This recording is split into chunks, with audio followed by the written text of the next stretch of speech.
Bueno, retomamos otra vez la clase de este día y lo que ahora correspondería es poder analizar el siguiente evangelio, que es un evangelio muy lindo también, muy interesante, porque es el evangelio de Mateo, un evangelio que evidentemente reviste una importancia fundamental para entender la cosmovisión de ver a Jesús, ¿no es cierto?, desde el punto de vista judío, de ver a Jesús como una interpretación y confirmación de su persona en las escrituras antiguas, que eso va a ser un papel fundamental para esto. ¿Por qué el Evangelio de Mateo está en el primer lugar de la lista canónica que tenemos en nuestras Biblias, aun cuando este evangelio, en primer lugar, no es el primer evangelio que se escribió? Primero, no es el primero. Dijimos que el primero que se escribe es Marcos. Y segundo, que no es el primer escrito del Nuevo Testamento que se escribe. Como lo vimos en su momento, al parecer fue la primera carta a los tesalonicenses que se escribe como documento sagrado. Entendemos que esto se debe a que Mateo se convierte en el puente teológico entre el Antiguo Testamento y el Nuevo Testamento por la impronta de su mensaje, que tiene que ver, insisto, en confirmar la persona de Jesús a la luz de las escrituras antiguas, que como sabemos se le llamaban Antiguo Testamento. Así que bueno, vamos a guiarnos en la clase. Voy a compartir la pantalla para guiarnos en la presentación de el Evangelio de Mateo. Muy bien, vamos a ir entonces platicando un poquitito. Espero que ustedes hayan tenido la oportunidad. Sé que ya el libro de Mateo, a diferencia del de Marcos, Marcos por su propia impronta y su propio estilo literario, es un evangelio que es muy digerible en cuanto a su lectura por todos estas formas de correr, como dijimos. El Evangelio de Mateo no, al Evangelio de Mateo hay que bajarle 2 cambios, como para ir meditando y reflexionando su evangelio,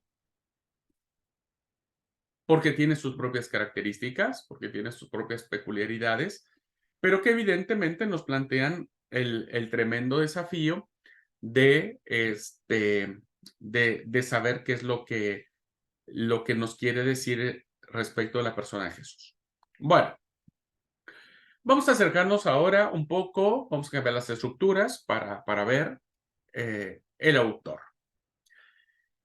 Parece ser, ¿verdad?, que cuando dijimos en los textos sagrados no hay títulos que atribuyan la paternidad literaria de los autores, tenemos que recurrir a dos instancias, siempre, ¿verdad? La primera instancia es qué evidencia interna hay del mismo texto sagrado para hablar. Yo dije que no iba a decir nada del Evangelio de Marcos, pero está bien, ya pasamos Marcos. Pero hablando de la evidencia interna, es decir, si leyendo el texto sagrado podríamos nosotros identificar si el autor como que se metió allí, ¿viste? Como queriendo y no queriendo, como que dijo, no quiero que sepan que yo lo escribí, pero quiero estar presente en la obra. Bueno, en relación al Evangelio de Marcos, se cree que el chico desnudo que aparece en el Evangelio, que es un relato muy interesante, muy intrigante, ya no lo voy a explicar más porque ya me pasé Marcos, pero se cree que el chico que aparece allí es Marcos, ¿verdad? Se cree, hay posturas muy fuertes que dicen que es Marcos.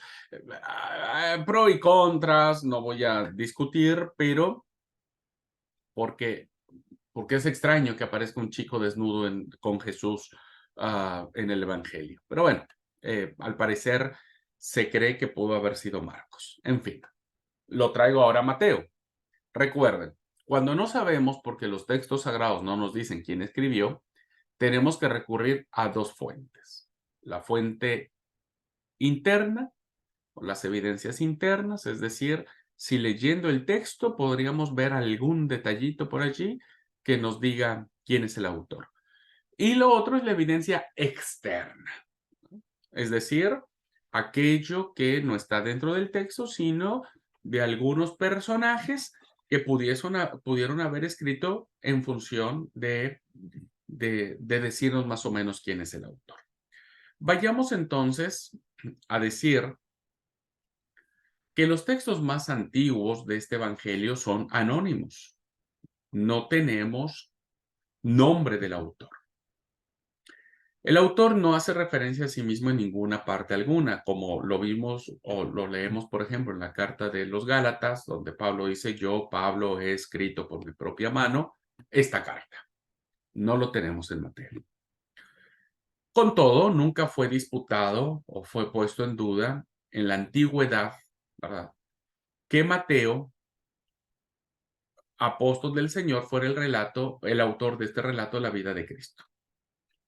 Tenemos muchas complicaciones al respecto, hermanos, pero no voy a complicarles la vida. Lo que sí quiero decir es que hay mayor evidencia a favor de que haya sido Mateo o Leví, hijo de Alfeo, que ese es un problema, ¿no es cierto? El que haya escrito este evangelio. Mateo, en algunos evangelios lo refieren como Leví, no se llama Mateo, sino se llama Leví, hijo de Alfeo, y otro le dan el nombre Mateo. Bueno, vamos a partir de la tesis de que este evangelio haya sido escrito por este autor al cual nosotros lo hemos identificado como un recaudador de impuestos, ¿ok? Que Jesús lo llama y que integra las listas canónicas de el listado de los 12 apóstoles o de los 12 discípulos de Jesús. Recurramos ahora entonces para verificar este aspecto a la evidencia externa. ¿Qué nos dice respecto de los testimonios más antiguos sobre el autor del? Bueno, el primero que tenemos es Papías, ¿verdad? Papías, un padre de la iglesia, padre apostólico se le conoce, ¿verdad? Que más o menos vive a finales del primer siglo, a principios del segundo. Y recogemos la historia, la cita de él a través del libro de la historia de la iglesia por parte de Eusebio de Cesarea, en el libro tercero, punto 39, donde Eusebio recoge eh, una cita de Papías donde dice, Mateo compuso las logia, que traducido es dichos o palabras, en lengua hebrea, y cada uno las interpretó como pudo. Bien, acá tenemos dos datos interesantes que por algún lado nos hacen dudar un poco o de Eusebio o de Papías, ¿verdad? Primero, podemos dar por sentado que está la referencia clarísima de que un tal Mateo compuso los dichos de Jesús o escribió los dichos de Jesús, un tal Mateo. El problema es que los eruditos de la Biblia, la mayoría de ellos, los más serios, han establecido que todos los libros del Nuevo Testamento fueron escritos en griego. Hay una tesis muy fuerte que establece por la apreciación de Papías o por la cita de Papías, que nos dicen, ¿no es cierto?, que Papías, perdón, que el Evangelio de Mateo originalmente fue escrito o en hebreo o en arameo y que después fue traducido al griego. Pero los expertos han establecido que el texto que hoy tenemos de Mateo, ¿verdad?, no indica bajo ninguna circunstancia que sea una traducción. O sea que el Evangelio de Mateo fue escrito auténticamente en griego. Y los grandes eruditos como Antonio Piñeiro establecen de manera enfática que todos los documentos del Nuevo Testamento fueron escritos en griego. Entonces, este es el problema que encontramos con la cita de Papías, pero solamente tomando el dato que a nosotros nos interesa, es que un tal Mateo escribió los dichos de Jesús. Y algo muy interesante que nos plantea la cita de Papías es que cada uno las interpretó como pudo. Esto, esto da a que el Evangelio circuló de manera interesante dentro de las comunidades y cada uno, bueno, interpretó como quiso. Primera evidencia externa. Bueno, tenemos una segunda evidencia externa que tiene que ver con la cita de Irineo, ya hacia el final del primer siglo también, ¿verdad? Es muy cercano a los hechos. Y él en su libro, en su escrito contra las herejías, título 3.1, que escribe, insisto, hacia finales del primer siglo, vemos esta cita. Dice, Mateo también redactó un evangelio entre los hebreos, en su propia lengua. Volvemos otra vez a una cita que nos hace referencia que al parecer hubo un escrito en lengua hebrea o aramea, pero bueno, ya expliqué eso. Por la época en que Pedro y Pablo estaban echando el fundamento de la iglesia en Roma.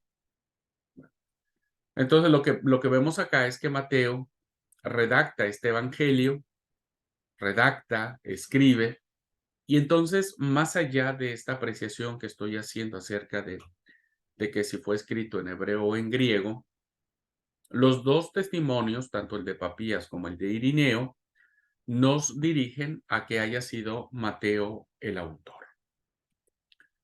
Ahora, partiendo de estas evidencias antiguas que tenemos, ¿no es cierto? Tratemos de averiguar un poquitito si dentro de la evidencia del mismo texto sagrado podemos encontrar confirmación de que haya sido Mateo el autor de esta obra. Quiero aclarar, como en todas obras, ¿verdad? Hay autores o eruditos que estarían en contra de que haya sido el autor. Muchos manejan que fue un autor anónimo, ¿verdad? Que no sabemos quién es el autor del libro de Mateo, no están de acuerdo en los testimonios antiguos, por muchas razones que no voy a explicar, pero que para efectos de esta clase he decidido abordar la evidencia que fortalecería la idea o argumentaría la idea de que haya sido este recaudador de impuestos eh, el autor del Evangelio, ¿verdad? Así que bueno, vimos la evidencia externa de Papías e Irineo y ahora veamos si podemos encontrar algún dato que tiene que ver con la evidencia interna. El nombre de Mateo, ¿verdad? Significa don de Dios o Dios dado, que en griego vendría a ser Teodoro. Teodoro. Algo muy significativo en esto es que este personaje aparece mencionado en todas las listas de apóstoles que tenemos en el Nuevo Testamento, en todas. La que aparece en Mateo, la que aparece en Marcos, la que aparece en Lucas y la que aparece en Hechos de los Apóstoles. Son 4 listas. Entiendo que pues, están cambiadas, sí, están cambiadas en cuanto a al orden en que fueron escritos, incluso algunos nombres son cambiados, pero en el caso de Mateo aparece esta, eh, este nombre, ¿verdad? La tradición sinóptica de estos 3 evangelios, Mateo, Marcos, Lucas, refiere que el trabajo de Leví, que ese es el otro nombre con el que se le conoce, es publicano o recaudador del impuesto romano. Bueno, no vamos a abordar el tema de lo que esto implicaba ahora porque, como sabemos, tenía una profesión media despreciable y media complicada, ¿no? Pero era un recaudador del impuesto romanos, según nos lo plantea Marcos en el capítulo 2, que recoge esta historia. Seguramente Pedro se la compartió a Marcos y Marcos la recoge. Y dice, y al pasar vio a Leví, hijo de Alfeo, sentado al banco de los tributos públicos y le dijo, sígueme. Entonces Marcos y Lucas le dan el trabajo, diríamos, o la profesión de ser un recaudador de impuestos. Cuando lo llama Marcos Leví, hijo de Alfeo, tal vez algunos puedan considerar que sea un levita, ¿verdad? Que venga de la tribu de Leví y que de ahí la definición de Leví, hijo de Alfeo, pero que su nombre pudo haber sido Mateo como tal o Teodoro en griego. Bueno, haciendo un exégesis del texto en cuanto a la evidencia interna, vamos a ver las características que tiene en nuestro candidato, ¿verdad? Que en este caso el candidato para esto sería el discípulo del Señor, sus características. Primero, Mateo o Leví, como se ha denominado en la tradición sinóptica, habría sido, como dijimos, de profesión recaudador de impuestos en Capernaum, y como tal habría tenido que llevar cuentas y redactar informes como parte de su trabajo. Él, hágale de cuenta tipo contador, ¿no? Es probable que debamos a sus propios apuntes mucho de la detallada enseñanza del maestro. Si ustedes comparan, por ejemplo, estos 2 primeros evangelios que tenemos, Mateo es muy puntilloso, muy puntilludo, ¿no? En algunos detalles que nos cuentan, Marcos no, Marcos es más, ¿no? Y entonces es muy probable que esta formación que él tuvo, ¿verdad? Que tenía que tener mucha agilidad mental, que tenía que tener todos los pequeños detalles al orden, ¿verdad? Lo encontramos en su evangelio. Y algo que tenemos es que Mateo tenía plata, ¿verdad? Bueno, todo recaudador de impuesto, pues había niveles, ¿no? Y recuerden que los recaudadores de impuestos no solamente cobraban el impuesto decretado por Roma, sino ellos también coimeaban, ¿no? O pedían su platita aparte a la gente. En el relato de su conversión, fíjense que cuando nosotros lo vemos en Lucas, por ejemplo, no nos dice el mismo, cuando él habla de sí, no nos dice que fue él quien generosamente costeó el banquete. No nos dice. Si ustedes leen su llamado que aparece en el capítulo 9, versículo 9, ¿verdad? Nos habla de cómo fue llamado, por el cual quiso componer a sus antiguos colegas en contacto con el Señor, que es un rasgo concordante con la modestia del autor, quien se esconde a sí mismo detrás del Señor. No hay muchos detalles que él aborde de su llamado, ¿verdad? Él solo dice que estaba en el banco de los tributos y le dijo, sígueme, y se levantó, le siguió. No habla en primera persona, habla en tercera persona, o sea, no dijo, y pasó Jesús y me vio, ¿no? Y me vio sentado. Si hubiera dicho eso, claramente el autor sería él. Pero bueno, estamos tratando de hacer un exégesis del punto. Dice, sígueme, y aconteció que estando él sentado a la mesa de la casa, he aquí que muchos publicanos y pecadores que habían venido se sentaron juntamente a la mesa con Jesús y sus discípulos. Cuando vinieron ellos, los fariseos, dijeron, bueno, ustedes siguen leyendo y hay el tema de que termina yendo a la casa, Jesús termina yendo a la casa de Mateo. Pero cuando Lucas, ¿verdad? Dice, Lucas le dice, para Mateo, o no seas tan modesto. Cuando Lucas plantea el llamado de Leví, dice el versículo 28, capítulo 5, versículo 28 de Lucas, dice, y dejándolo todo, se levantó y le siguió, y Leví le hizo un gran banquete en su casa, ¿no? O sea, le hizo un tremendo fiestón al Señor, y eso ya de suyo propio nos hace entender que Mateo tenía plata. No era pobre, tenía plata. Pero curiosamente él no registra ese detalle, ¿no?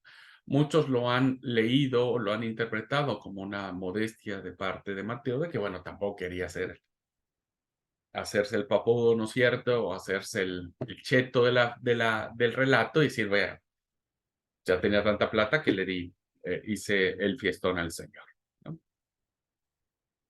Bueno, estamos viendo algunas características del autor. Él, por su trabajo, ya voy a poner algunos ejemplos, pero permitió tener estos detallitos que nos plantea el Evangelio.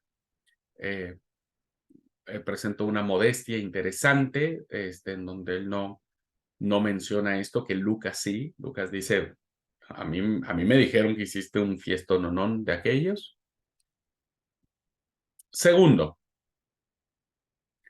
¿qué vocabulario encontramos del Evangelio que concuerde con la personalidad de Mateo? Bueno, Mateo, queridos alumnos, emplea por lo menos 115 vocablos o palabras que no se hallan en otros escritos del Nuevo Testamento. Y todo tiene que ver con estos elementos de su trabajo, ¿verdad? Él habla mucho de dinero, oro, plata, deudas, cuentas, cambios de dinero, etcétera, que evidentemente si nosotros lo relacionamos con su profesión de expublicano, pues entenderíamos claramente el por qué escribe de todos estos elementos monetarios, ¿no? Es como si lo mismo pasa con Lucas, ¿verdad? Lucas es de profesión médico y como lo vamos a ver en su momento, Lucas nos habla muchos términos médicos.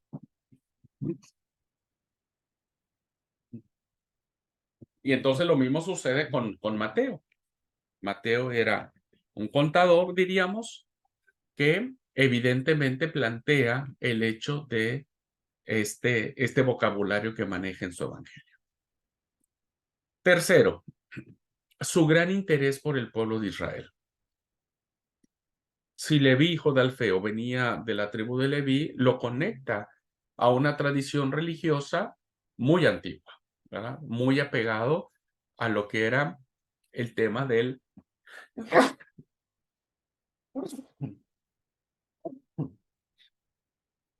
Perdón. Lo liga mucho al tema de lo que era el Antiguo Testamento, porque encontramos un gran interés que él tiene sobre Israel. Y este interés que tiene sobre Israel lo plantea básicamente porque recopila interesantes discursos de condenación. No lo encontramos en Marcos, pero sí lo encontramos en Mateo. Los discursos de condenación que el Señor Jesús dirige contra la hipocresía de dos instituciones muy importantes de Israel, diríamos, ¿no? Del pueblo judío, que eran los escribas y los fariseos. Si ustedes por curiosidad tienen la intención de leer el capítulo 23 de Mateo, la verdad es que Mateo se zarpó, diríamos, en términos muy misioneros, en contra de estas instituciones. Y Mateo no los baja de ser arrogantes, no los baja de ser egoístas, fantoches, no los baja de ser hipócritas, no los baja de ser sepulcros blanqueados, no los baja de ser personas que se aprovechan de otros, no los baja, ¿no es cierto?, de ser eh, nidos de víboras. La verdad, queridos alumnos, que el capítulo 23 es un capítulo que atenta directamente contra una de las instituciones más sagradas del judaísmo, porque los fariseos se consideraban como los piadosos, como los guardadores celosos de la ley de Moisés y de las tradiciones antiguas. Y que Mateo haya recogido estos discursos de condenación, de verdad que, a ver, yo dije que Mateo se zarpa al escribirlo, porque Mateo pudo haberlos bien escrito, pero quien los pronunció fue el Señor Jesús, ¿no? Pero Mateo pudo haberlos omitido, no los omite, y no omite ninguna de las palabras que el Señor pronuncia con esto. Esto es compatible con la actitud de un judío celoso que habría tenido que sufrir mucho a mano de los fariseos. No sé si llamarlo, algunos autores lo plantean así, pero algunos lo llaman como desquitarse, ¿no? Porque los fariseos, si bien es cierto, no todos eran malos, como suceden en todas las situaciones, no todos los líderes son malos, pero algunos sí se pasan de la raya, ¿no? Algunos sí son más complicados unos que los otros. Y, y Mateo, bueno, les dice en su evangelio y les hace recordar lo que él le dijo a los fariseos. ¿Ok? Entonces tiene un gran interés por Israel, principalmente en estas condenaciones a la institución, insisto, más importante en términos religiosos que había en el tiempo de Jesús. Así que bueno, ahí encontramos algunos puntos de contacto entre ir reforzando la tesis de que haya sido el discípulo del Señor. Vamos, para efectos de esta clase, a considerarlo de esa manera. Entiendo que hay autores que manejan argumentos que plantean en contra de esta tesis, ¿no? Y dicen que es prácticamente imposible que Mateo lo haya escrito. Este, pero bueno, vamos a plantearlo, insisto, para efectos de la clase, como que fue el discípulo del Señor. Bueno, otra cosa que tenemos que saber de este evangelio es en cuanto a su fecha y lugar de redacción. Si fuese originalmente escrito en beneficio de círculos de cristianos y amigos en Palestina, ¿verdad? Es decir, si la comunidad a la que se dirige el evangelio tiene que ver con cristianos, es decir, judeocristianos, judeocristianos, es decir, judíos que se convirtieron al cristianismo, o amigos judíos, porque bueno, viste, pues tenemos amigos que tienen otras denominaciones, habríamos de suponer entonces que el evangelio tuvo que haberse redactado en una fecha posterior a cuando la iglesia se disipa en la gran persecución después de la muerte de Esteban, que nos habla Hechos 8 en adelante. Entonces tiene que ser posterior a la muerte de Esteban y cuando la iglesia está dispersa. Y al mismo tiempo, la manera de redactarse el sermón profético que aparece en el capítulo 24 y 25 es un sermón profético, parece indicar que no había tenido todavía la destrucción de Jerusalén en el año 70, porque el sermón del capítulo 24 tiene que ver mucho con esto, esta situación que iba a suceder con el templo. Entonces, si consideramos esos dos elementos que fue posterior al martirio de Esteban y a la persecución que existe en la iglesia, pero antes de la destrucción de, de, este, de Jerusalén, parece ser entonces que lo estaríamos ubicando entre el 65, 68, 69.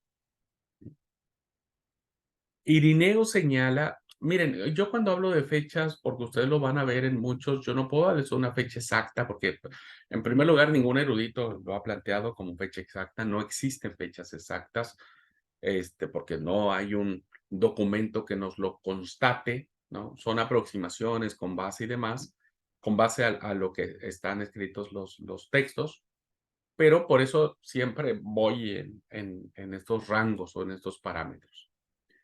Si tomamos en cuenta lo que nos dijo Irineo, que señala la estancia de Pedro y Pablo en Roma, bueno, ellos están allí, el martirio de ellos, que tampoco sabemos cuándo mueren, pero evidentemente mueren entre el 63, 65, por ahí.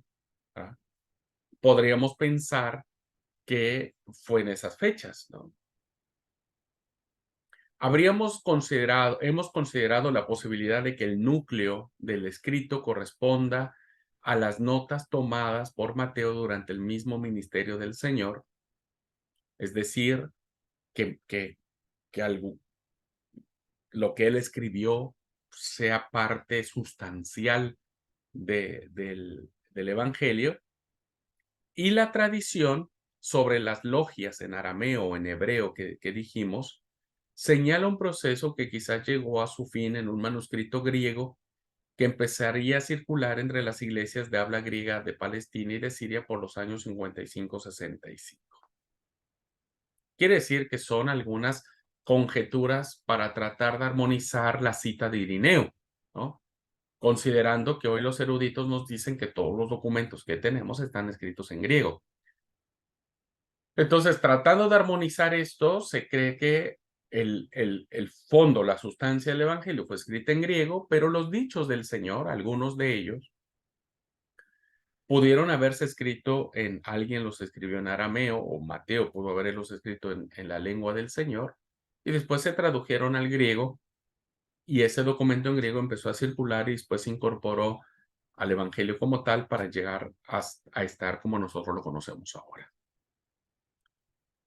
Así que pensando estas conjeturas en cuanto a las fechas y las formas, Mateo habría escrito su libro o en región palestina, Tierra Santa, o la otra propuesta de redacción pudo haber sido en los grandes centros de actividad judía de habla griega en el norte de Palestina, pudo haber sido en Cesarea o en Antioquía. Serían los tres lugares, diríamos, que se han propuesto para establecer la conexión del sabor judío que tiene el Evangelio de Mateo en función a su ambiente en el que se escribió, ¿verdad? Insisto, pues haber sido Palestina mismo, es decir, Tierra Santa, Jerusalén pudo haber sido, o el norte, ¿no? Siria, ya sea en Cesarea o en Antioquía. Realmente no lo sabemos, pero lo que sí sabemos es que tuvo que haber sido sí o sí en un ambiente profundamente judío. Antes del 70, ¿verdad? Antes del 70. Bueno, esta cita la tenemos de Ernesto Trenchard, un especialista en esto, ¿no? En esto. Otra aproximación tenemos de un autor llamado Radermarker, que él nos plantea otra cosa, ¿va? Hay otra postura. Y él dice, este erudito dice que el libro, ya en griego, todo el documento en griego, tal como lo transmite la iglesia hasta hoy, parece datar, fíjense, lo data muy lejos, a finales del siglo I de nuestra era, ya incluso después de la destrucción de Jerusalén en el año 70. Y este autor lo plantea entre el 80 y 90, ¿no? Una fecha muy tardía. Para él, ¿verdad? Para este autor, para Ernesto Trencherán lo plantea siempre antes del 70, ¿no? O muy pegado ahí al 70. Para este autor dice que en aquella época, sin duda, la obra primitiva de Mateo, tal vez escrita primero en arameo, aunque no hay una definición, insisto, se sigue tomando las citas de los padres apostólicos. La lengua, el arameo, todos sabemos que es la lengua que habló el Señor Jesús y sus discípulos. En aquella época adoptó la forma griega definitiva gracias al trabajo de los herederos espirituales del apóstol, es decir, que no fue el apóstol el que le dio la forma tal y como la conocemos ahora, sino que fueron sus discípulos, ¿no? Fue la escuela de discípulos formados como él en los métodos catequéticos de las escuelas judías. Métodos catequéticos quiere decir métodos de enseñanza. La catequesis es enseñanza. Hoy nosotros estamos teniendo una catequesis, ¿verdad? Que es una enseñanza. Entonces se cree que fue la escuela de Mateo quien le dio ya toda la forma, la manera que hoy nosotros leemos el Evangelio de Mateo. Hay muchas voces a favor de esta postura, pero la mayoría de ellos no se convence del todo, ¿no es cierto? Así que algunos sí consideran que, que Mateo se escribió muy poquitito antes de que, diría poquitito antes, un par de años tal vez antes de la destrucción de Jerusalén en el año 70, y algunos lo plantean ya después, como Radermarker, que lo sitúa ya casi a finales del primer siglo, ¿no? Este, pero bueno, para efectos de la clase, académicamente quise traer estas dos posturas y las razones que plantean los eruditos en cuanto a la fecha y el lugar de redacción del Evangelio. Bueno, déjenme ver. Bien, vamos a dejar aquí la clase, porque vienen las características ya del Evangelio, y no quiero dejar a la mitad las ideas. Así que bueno, vamos a dejar aquí la clase y vamos a volver a conectarnos el jueves para seguir teniendo la clase de Mateo. Bueno, de lo que hemos visto hasta ahora, no sé si quedó claro más o menos lo que he querido hacer, tratando de explicar un poco evidencias internas, externas, lugares de composición, de fechas. Ahora, ¿por qué es importante a veces conocer eso? Porque va a depender mucho el entendimiento. Miren, por ejemplo, si concedemos razón de que el Evangelio de Mateo se escribe antes del 70, entonces entenderíamos con otros ojos Mateo 24 y 25. Entonces, lo veríamos como un texto que todavía no tiene la experiencia de la destrucción. Ahora, si nosotros consideramos que el texto fue escrito después del año 70, cuando se destruye Jerusalén, entonces la interpretación del capítulo 24 y 25 va a ser totalmente diferente, porque entonces tiene que leerse a la luz de eventos ya hechos, ya llevados a cabo. Y entonces por eso a veces el establecer la fecha y el lugar de composición, pues nos ayudan a entender con mayor claridad lo que tiene que ver con la interpretación de los textos. Solo por eso es importante a veces, pero depende la fuente que ustedes consulten. el libro que ustedes consulten, el autor o erudito que ustedes consulten, bueno, se van a dar cuenta de que existen interesantes diferencias en cuanto a las fechas de composición e incluso a los lugares en que fueron redactados los documentos sagrados. No solo aparece en Mateo, en todos los documentos encontramos esas mismas discusiones. ¿Ok? Bueno, ¿alguna pregunta, alguna duda, algún comentario que tengamos que ver hasta ahora? Todavía no avanzamos mucho en Mateo, ¿no es cierto?